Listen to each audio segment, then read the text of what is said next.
Sealim apapun orang, seluas apapun pengetahuan seseorang, itu dia pada masa Syekh Shaleh Darat hidup tidak akan diperbolehkan untuk mengajar, untuk membuka pengajian, untuk naik mimbar, kecuali kalau dia ini sudah mendapatkan otorita, sudah mendapatkan izin, sudah mendapatkan kredensi dari ulama-ulama besar sezamannya dan utamanya dari guru-gurunya ini.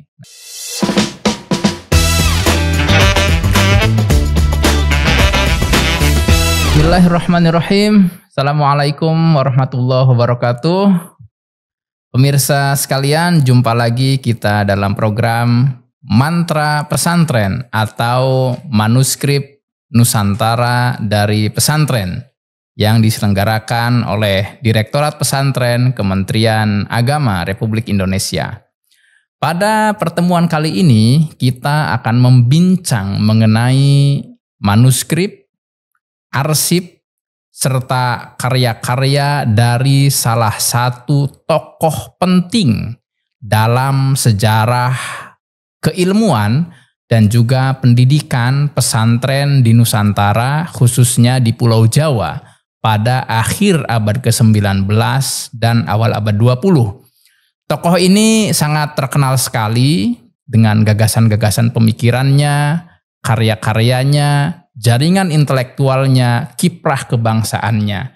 Tokoh tersebut bernama Syekh Muhammad Shaleh bin Umar As-Samarani Al-Jawi atau yang dikenal dengan nama Syekh Shaleh Darat. Beliau hidup dalam rentang waktu dari tahun 1820 sampai tahun 1903. Syekh Shaleh Darat ini memiliki sejumlah murid yang kemudian menjadi tokoh besar dalam sejarah perjalanan bangsa dan negara Republik Indonesia. Di antara murid-murid Syekh Shaleh Darat ini tercatat di antaranya adalah Kiai Haji Hasyim Asy'ari, pendiri Jam'iyah Nahdlatul Ulama. Ada juga Kiai Haji Ahmad Dahlan, pendiri organisasi Muhammadiyah. Ada juga ulama-ulama besar lain, di antaranya ada Kiai Tafsir Anam, seorang penafsir Al-Quran dalam bahasa Jawa. Ada juga Kiai Asnawi Kudus, seorang tokoh kebangsaan, perjuangan dan keagamaan dari kota Kudus, Jawa Tengah, dan lain sebagainya. Ya, sebagaimana kita ketahui bahwasannya sudah ada banyak sekali buku-buku, kajian-kajian yang mengkaji mengenai sejarah hidup dan juga biografi daripada Syekh Shaleh Darat ini.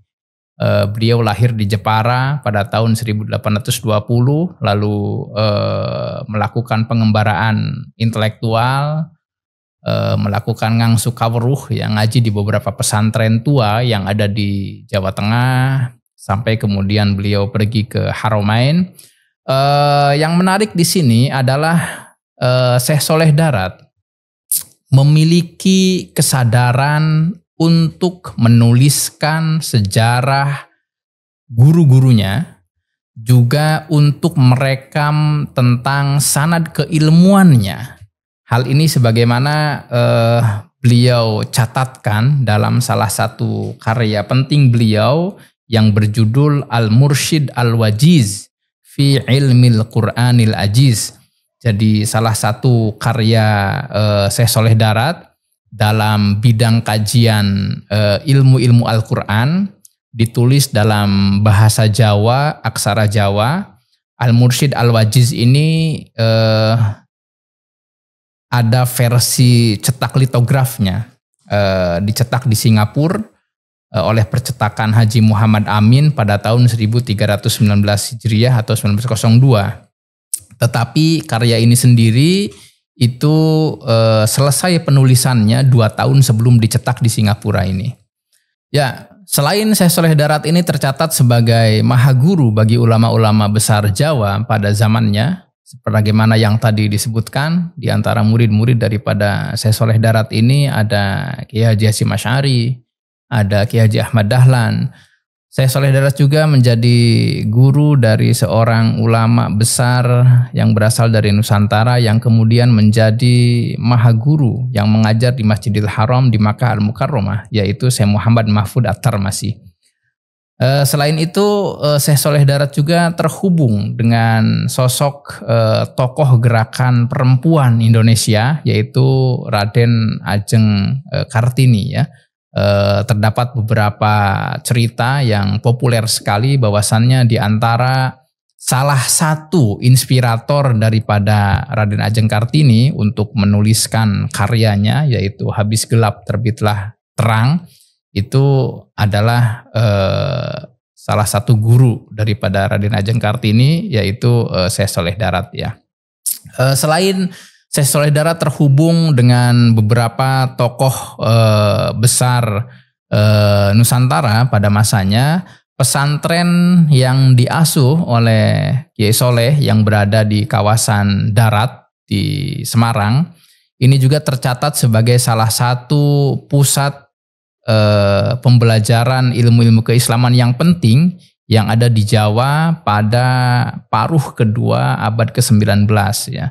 Beberapa sejarawan mencatat ya, diantaranya ada Michael Lavan dalam bukunya Sejarah Islam di Nusantara menyebutkan jika pada paruh kedua abad ke-19 terdapat beberapa titik-titik pesantren yang ada di Jawa dan Madura yang menjadi pusat tradisi keilmuan yang penting di kawasan tersebut. Di antaranya ada pesantren Tegal Sari yang ada di Ponorogo, lalu ada juga pesantren Siderosmo yang ada di Surabaya, lalu ada pesantren Darat yang ada di Semarang, termasuk halnya pesantren Bangkalan yang ada di Madura.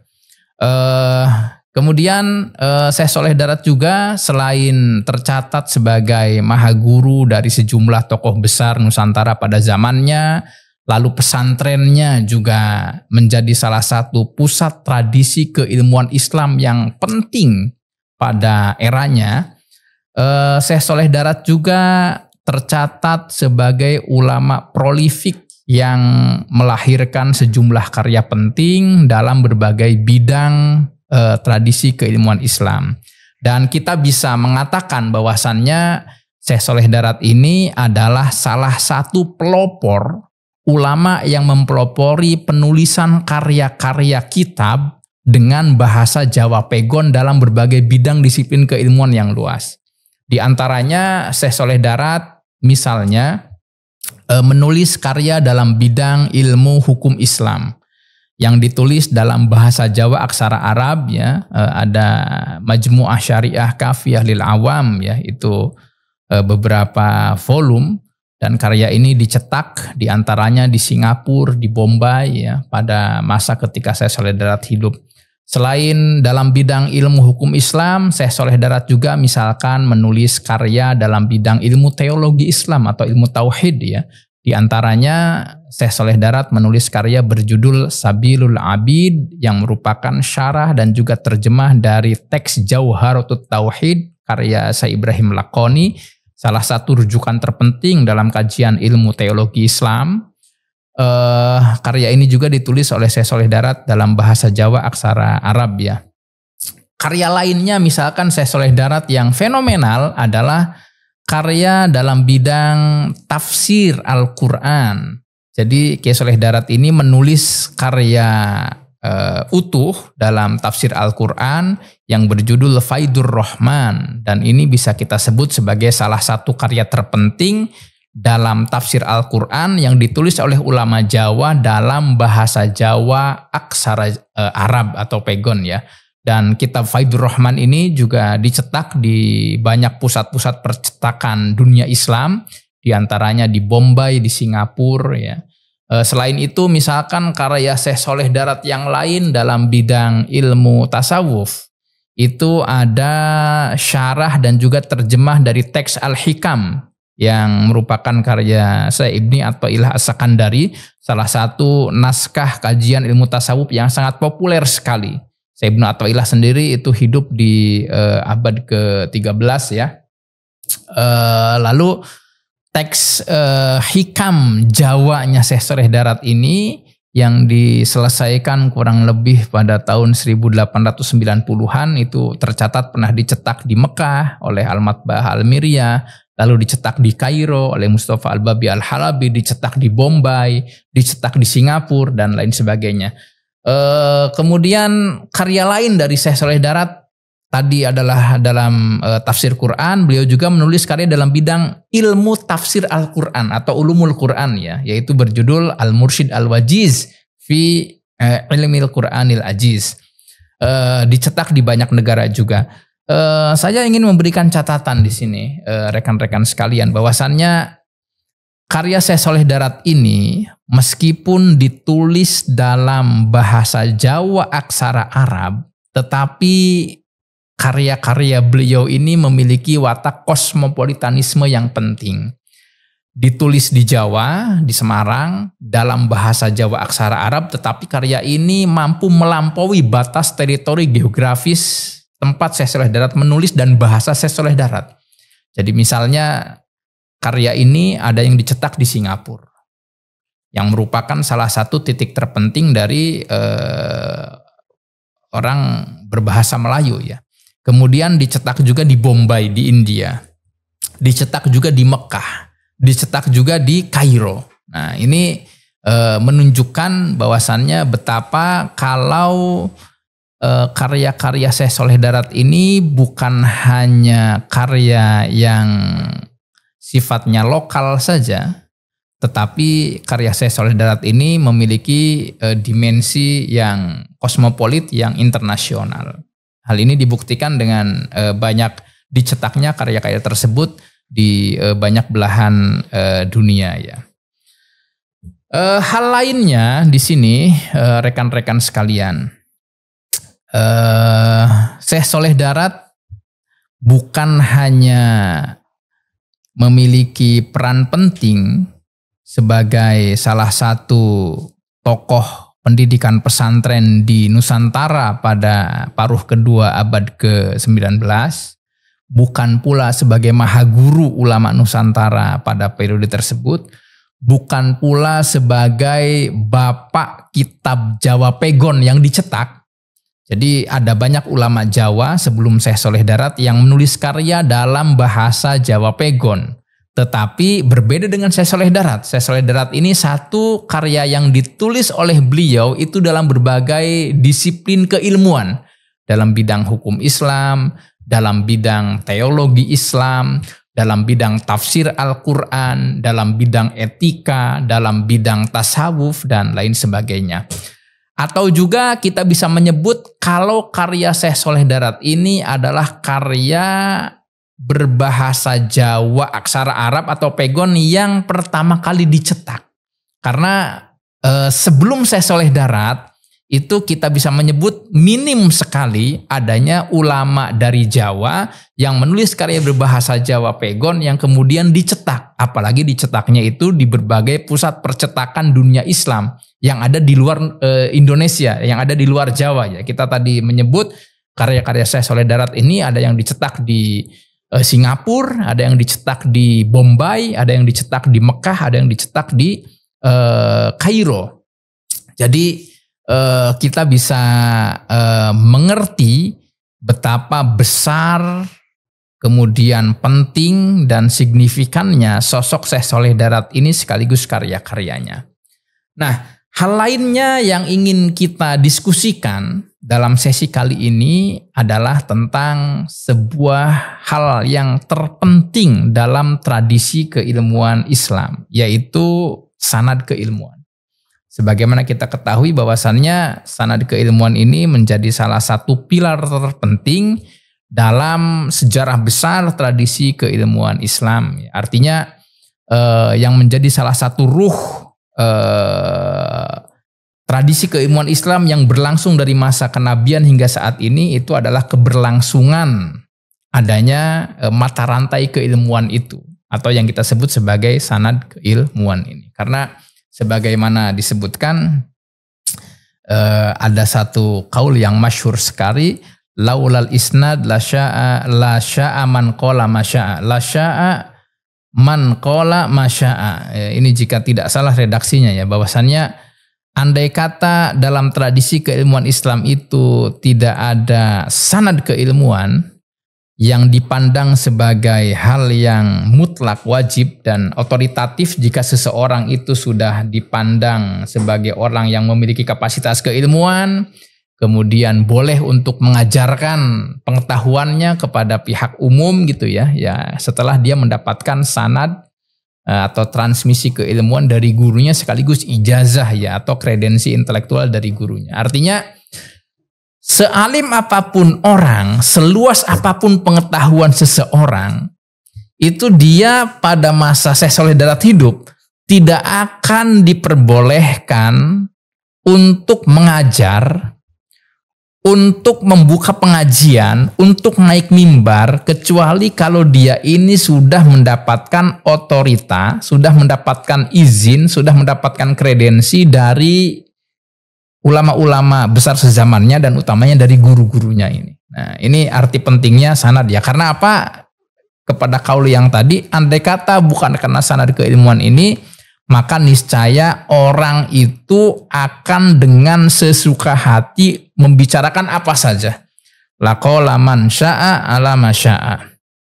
Jadi misalkan ada orang gitu ya, dia tidak pernah memiliki pengalaman didaktis, tidak pernah belajar tentang tradisi keilmuan Islam gitu ya. Lalu tiba-tiba dia itu didandani dengan pakaian ulama gitu ya, pakai jubah, pakai serban, dan tiba-tiba dia ya buka pengajian, dia tiba-tiba naik mimbar, dia tiba-tiba ya ngasih pengajian. Ya pada masa Syekh Shalih Darat itu tidak ada ya, karena pada masa itu tradisinya bukan seperti itu. Orang akan boleh dan diperkenankan untuk menjadi pengajar, untuk menjadi ustadz, untuk menjadi kiai, untuk menjadi ajengan, untuk berfatwa, untuk berpendapat tentang masalah hukum agama, itu tidak akan diperbolehkan kecuali kalau dia itu sudah dipandang memiliki kapasitas keilmuan yang cukup, yang mumpuni, dan mendapatkan izin dari gurunya yang juga merupakan ulama yang diakui otoritas dan kredibilitasnya. Nah, Syekh Shalih Darat ini termasuk seorang ulama yang memiliki kesadaran untuk menuliskan sanad keilmuannya. Karena kalau kita lihat misalkan beberapa ulama-ulama pesantren itu tidak seterbuka Syekh Shalih Darat untuk menuliskan siapa gurunya, kepada guru ini ngaji kitab apa, apakah dari gurunya ini yang mendapatkan ijazah atau kredensi. Itu Syekh Shalih Darat punya kesadaran untuk itu ya.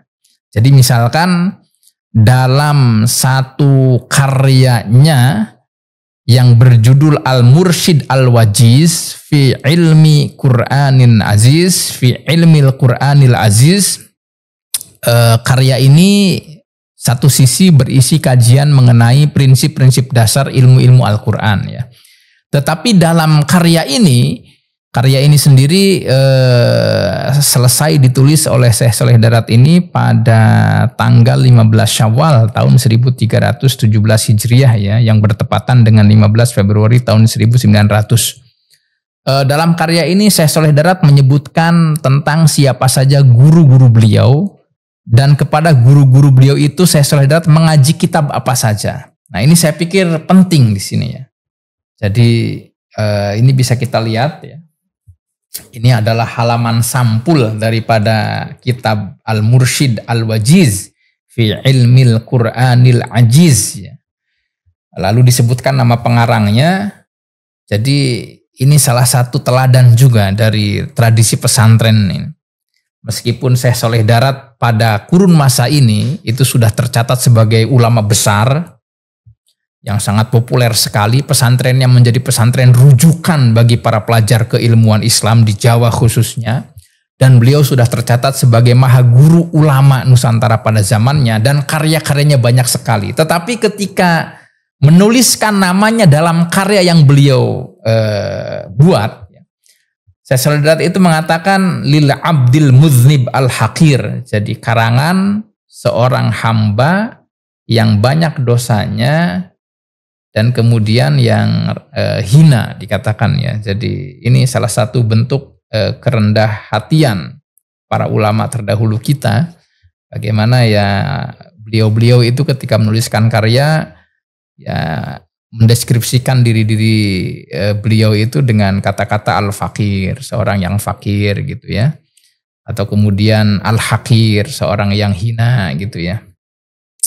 Lalu disebut Muhammad Soleh bin Umar Semarang Darat, ghafarallahu lahu wali walidayhi amin. Semoga Allah mengampuninya dan juga kedua orang tuanya amin. Lalu ada keterangan di sini dalam sampul dikatakan bahwasannya ngawiti ingsun iki muqaddimah. Jadi saya mulai menulis muqaddimah daripada karya Al-Mursyid Al-Wajiz ini itu Syawal kaping 15 pada bulan Syawal tanggal 15 tahun 1317 tahun 1317 Ba'dal Alaf ya, setelah 1000 ya. Nah, kemudian dikatakan mugo-mugo bisa khatam sertane bisa nafi li ahlil Islam kabeh. Dan dikatakan kata Ki Shalih Darat ya, ketika baru memulai mengarang kitab ini, mudah-mudahan saya bisa menyelesaikan karya ini dan juga bisa memberi kemanfaatan untuk para ahli agama Islam semuanya. Lalu kemudian ada catatan keterangan di sini. Kalau karya ini dicetak itu di percetakan namanya Muhammad Amin ya, yang ada di Singapura, dicetak fi awwali syahri Rabi'is Tsani, pada awal bulan Rabi'us Tsani tahun 1319 ya, atau tahun 1902 Masehi.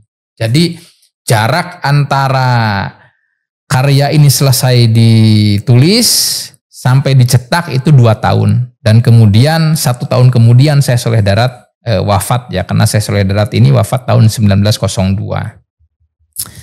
Ya, rekan-rekan sekalian, di sini Syekh Shalih Darat menuliskan tentang jejak pengembaraan intelektualnya atau tentang sejarah kepada siapa saja Kiai Shalih Darat ini mengambil ilmu, kepada siapa saja Syekh Shalih Darat ini berguru dari masa kecilnya, masa remajanya hingga masa dewasanya.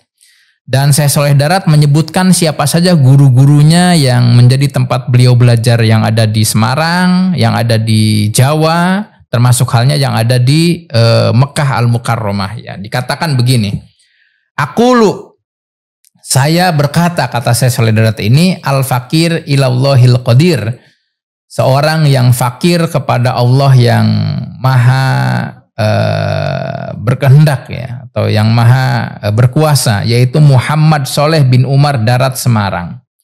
Dikatakan oleh beliau, ditulis di sini, dan karena itu bagian daripada teks ini menjadi salah satu dokumen sejarah yang penting yang akan mengurai tentang jaringan keilmuan sekaligus ya jaringan intelektual ulama Jawa, Nusantara, dan Timur Tengah pada paruh pertama dan juga pertengahan abad ke-19 ya. Dikatakan awit guru-guru ingsun ngaji, jadi mula-mula di antara guru-guru saya mengaji itu, saya ngaji diantaranya kata Syekh Shalih Darat Fathul Qorib. Saya ngaji kitab Fathul Qorib. Fathul Qorib ini adalah salah satu kitab fikih mazhab Syafi'i yang penting yang ditulis oleh Syekh siapa? Abil Qasim Al-Ghazi ya. Lalu lan Fathul Mu'in Lalu saya juga belajar kitab Fathul Mu'in. Jadi kalau Fathul Qorib ini level menengah, biasanya akan naik levelnya kepada kitab namanya Fathul Mu'in yang dikarang oleh seorang ulama yang berasal dari Malibar, dari India, yaitu Syekh Zainuddin Al-Malibari. Lan Minhaj Al-Qawwim, dan juga saya ngaji kitab Minhaj Al-Qawwim karangannya Syekh Ibnu Hajar Al-Haytami Al-Makki. Lan Syarah Al-Khatib, juga kitab namanya Syarah Khatib Asyarbini Alal Iqna di sini ya. Lan liane juga kitab-kitab lainnya tumeka kasih ngaji Fathul Wahhab, sampai kemudian saya mengaji kitab Fathul Wahhab. Fathul Wahhab ini salah satu teks fikih hukum Islam untuk level atas ya, karena biasanya di pesantren ini kalau level yang pemula sekali, anak-anak itu ya ngajinya mulai dari Safinatus Sholat, tentang tata cara sholat. Habis Safinatus Sholat khatam, kemudian naik lagi level pemula itu Safinatun Najah. Safinatun Najah karangannya Salim bin Sumair Al-Hadrami ya, seorang ulama dari Hadramaut tetapi wafatnya di Batavia tahun 1850-an. Setelah khatam Safinatun Najah, naik level lagi menjadi Sulamut Taufiq ya. Sulamut Taufiq ini karangannya Syekh Abdul Al-Hadrami. Lalu setelah Sulamut Taufiq khatam, naik lagi levelnya menjadi Riyadul Badi'ah. Itu karangannya seorang ulama Syafi'iyah yang ada di Mekah ya, namanya Syekh Sulaiman Hasbullah Al-Makki. Setelah Riyadul Badi'ah khatam, baru kemudian mengaji Fathul Qorib ya. Fathul Qorib ini karangannya Ibnu Qasim Al-Ghazi, yang merupakan penjelasan atau syarah terhadap teks dasar utamanya yang berjudul kitab Ghoyatul Taqrib atau Ghoyatul Ikhtisar ya, karangannya Abi Syuja' ya. Nah, lalu kalau Fathul Qorib sudah khatam, naik lagi level berikutnya yaitu Fathul Mu'in karangannya Zainuddin Al-Malibari. Dan orang ini, seorang pelajar, seorang santri akan teruji kealimannya kalau dia ini sudah mampu membaca kitab Fathul Mu'in. Karena Fathul Mu'in ini rumit sekali. Fathul Mu'in selain berisi tentang kajian dalam bidang ilmu fikih, itu juga menjadi kitab yang akan menguji si pengkajinya yang mempelajarinya dalam bidang ilmu tata bahasa Arab ya, karena dalam Fathul Mu'in ini mubtada'nya di mana, khobarnya itu tiba-tiba baris keberapa itu kan,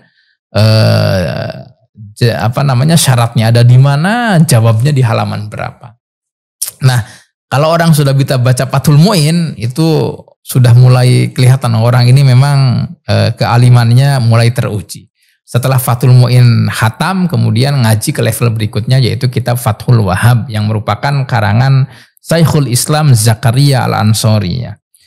Lah, dikatakan bahwasannya saya, kata Syekh Soleh Darat, ngaji kitab-kitab tersebut, ngaji kitab Fathul Qorib, Fathul Mu'in, Minhajul Qawwim, Syarah Khatib Syarbini, lalu ngaji kitab Fathul Wahhab, itu ngaji kepada marang Syekhona Al-Alamah Kiai Muhammad Syahid ya, dari Kajen Juwana, dari Pati ya.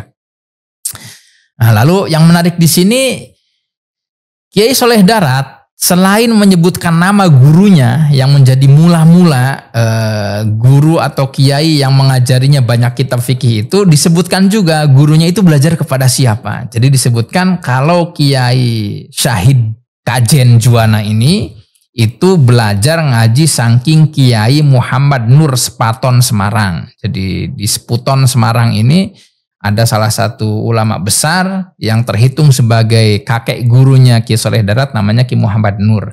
Lalu Kiai Muhammad Nur itu belajar kepada namanya Kiai Muhyi dari Keranggan Semarang. Lalu Kiai tadi itu belajar juga dari Kiai Zaid. Kiai Zaid ini berasal dari Solo. Dikenal dengan Syekh Zaid Solo, ayahnya Kiai Idris dari Jamsaren ya, tetapi ngajar di Mekah lama sekali. Lalu disebutkan kalau guru-guru yang tadi ini belajarnya sanad keilmuannya itu menyambung kepada namanya Syekh Dimyati atau Syekh Ad-Dimyati Al-Makki ya. Kemudian disebutkan lan Syekh Muhammad Rois Mekah ya, atau Syekh Muhammad Rois Mekah. Lalu guru kedua Syekh Soleh Darat juga disebut dalam kitabnya Mursyid Al-Wajiz ini Lan nuli ingsun ngaji tafsir Jalalain. Kalau tadi pertama ini Kiai Soleh Darat ngaji kitab-kitab fikih kepada gurunya yang bernama Kiai Syahid dari Kajen.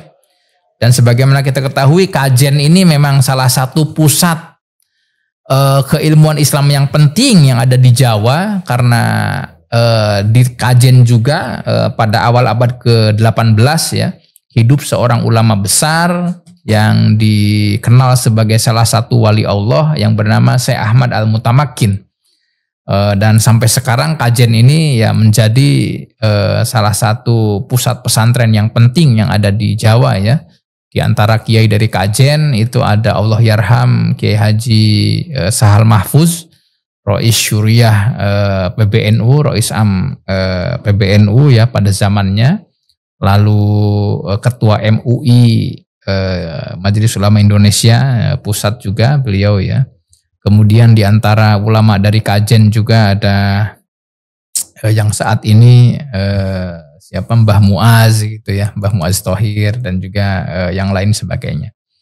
Itu pertama, gurunya Kiai Soleh Darat itu ada Kiai Muhammad Syahid dari Kajen.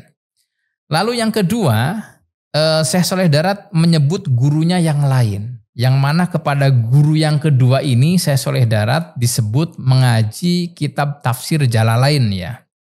Kitab tafsir Jalalain sendiri adalah salah satu kitab tafsir yang sangat populer sekali yang dikarang oleh dua ulama yang bergeral Jalaluddin ya. Yang pertama Jalaluddin Al-Mahalli, yang kedua Jalaluddin As-Suyuti. Karena itu disebut dengan Al-Jalalain, dua Jalal. Kalau zaman sekarang ini Mas Salaf ini ngarang tafsir bukan Jalalain tetapi jalan lain ya, kitab tafsir jalan lain ini. Nah, Kiai Soleh Darat ini mengaji kitab tafsir Jalalain kepada gurunya yang bernama Kiai Raden Muhammad Soleh. Kiai Raden Soleh ini sendiri merupakan putra daripada Kiai Raden Asnawi Sepuh dari Kudus ya. Jadi kita bisa membuat peta pengembaraan intelektual Kiai Soleh Darat ini. Pertama ya tentu beliau belajar di ayahnya di Jepara ya, Kiai Umar. Lalu dari Jepara beliau melanjutkan belajarnya di Kajen, di Pati kepada Kiai Syahid. Di Pati ini, di Kajen, Kiai Soleh belajar ilmu-ilmu fikih. Dari Pati kemudian bergeser ke Kudus. Kudus belajar kepada Kiai Raden Soleh yang merupakan putra daripada Kiai Raden Asnawi Kudus ya. Itu beliau mengaji kitab tafsir Jalalain.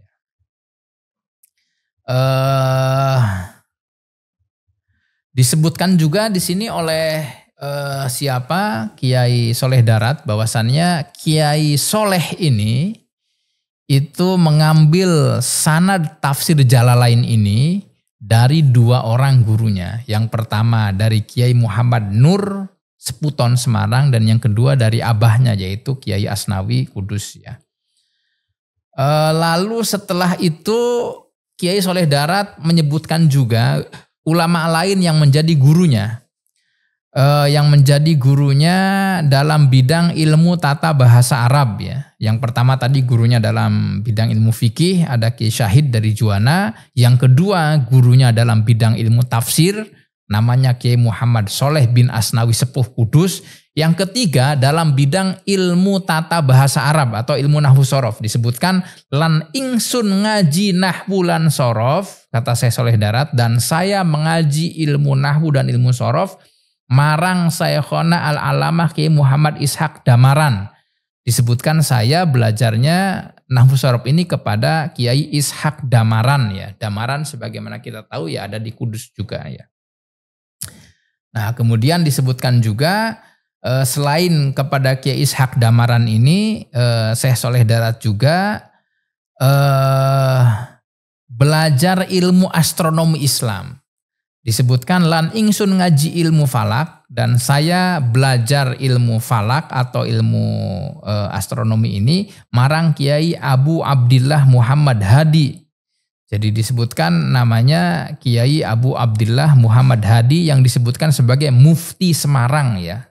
Posisinya sebagai mufti Semarang ya. Nah itu diantara guru-guru Syekh Soleh Darat yang ada di Jawa. Jadi kita bisa menyebut gurunya Kiai Soleh Darat ini pertama abahnya Kiai Umar di Jepara. Yang kedua ada Kiai Syahid di Kajen. Kepada Kiai Syahid ini beliau belajar ilmu fikih ya. Lalu yang ketiga ada Kiai Soleh bin Asnawi Sepuh Kudus. Kepada beliau ini Kiai Soleh Darat belajar ilmu tafsir. Yang keempat ada namanya Kiai Ishak dari Damaran. Kepada beliau ini Kiai Soleh belajar ilmu tata bahasa Arab atau Nahwu Shorof. Lalu yang kelima ada namanya Kiai Abu Abdillah Muhammad Hadi yang disebut sebagai Mufti Semarang. Kepada beliau ini Kiai Soleh Darat belajar ilmu astronomi Islam. Itu guru-guru Kiai Soleh Darat yang ada di Jawa. Nah, lalu setelah itu Kiai Soleh Darat kemudian menyebutkan guru-guru beliau yang ada di Mekah ya. Karena setelah belajar kepada ulama-ulama tersebut, Syekh Soleh Darat kemudian pergi ke Mekah. Peristiwa ini kurang lebih terjadi pada tahun 1850-an ya. Nah di Mekah ini Syekh Soleh Darat kemudian kembali menyebutkan beberapa guru-gurunya sekaligus kitab apa saja yang beliau pelajari. Di sini Syekh Soleh Darat menulis bahwasannya ana dene guru ningsun ingkang ana Mekah al-Musyarrafah. Ada juga guru-guruku yang berada di tanah suci Mekah al-Musyarrafah. Kala ingsun ngaji ana Mekah. Ketika saya belajar di Mekah dikatakan awit ngaji aqaid Ummil Barohin. Dikatakan saya ketika datang ke Mekah itu yang pertama kali saya ngaji itu adalah kitab Ummul Barohin. Salah satu kitab terpenting dalam bidang ilmu teologi Islam ya. Ummul Barohin ini karangannya Imam As-Sanusi. Beliau disebut belajar Ummul Barohin ini kepada Syekhuna Muhammad Al-Mukri Al-Misri Al-Makki. Namanya adalah Syekh Muhammad Al-Mukri Al-Makki, tetapi dilihat dari nisbatnya tampaknya Syekh Muhammad Al-Mukri ini berasal dari Mesir ya, yang kemudian mengajar di Mekah. Lalu setelah belajar kepada Syekh Muhammad Mukri, belajar teks Ummul Barohin, dikatakan nuli ingsun ngaji sarah khotib lan Fathil Wahab lan Alfiyah Ibni Malik lan syarahe maring guru ningsun Syekh Al-Alama Muhammad bin Sulaiman Hasbullah Al-Makki. Lalu setelah belajar Ummul Barohin, Syekh Soleh Darat di Mekah itu belajar kepada gurunya yang lain yang bernama Syekh Muhammad bin Sulaiman Hasbullah Al-Makki. Beliau ini ulama Syafi'iyah yang terkenal di Mekah, pengarang kitab Riyadul Badi'ah. Kepada gurunya ini Syekh Soleh Darat ngaji beberapa kitab ya, diantaranya Syarah Khotib, yang kedua Fathul Wahab, yang ketiga Alfiyah Ibni Malik beserta syarahnya. Syarahnya ini kemungkinan adalah Ibnu Aqil ya, wallahu a'lam ya. Lalu dikatakan ngaji Syekh Soleh Darat kitab-kitab tersebut tadi kepada Syekh Hasbullah Al-Makki ini hingga khatam kabeh wahu kitab telu. Jadi sampai saya khatam semua kitab tersebut. Dengan diberikannya ijazah oleh Syekh Sulaiman Hasbullah ini, Syekh Soleh Darat baru diperbolehkan untuk mengajar 3 buah kitab tersebut itu. Al-ilmu harbun lil fatal muta'ali. Bahwasannya ilmu itu akan menjadi musuh yang besar bagi seorang santri, bagi seorang pelajar yang hatinya itu dipenuhi dengan kesombongan dan keangkuhan.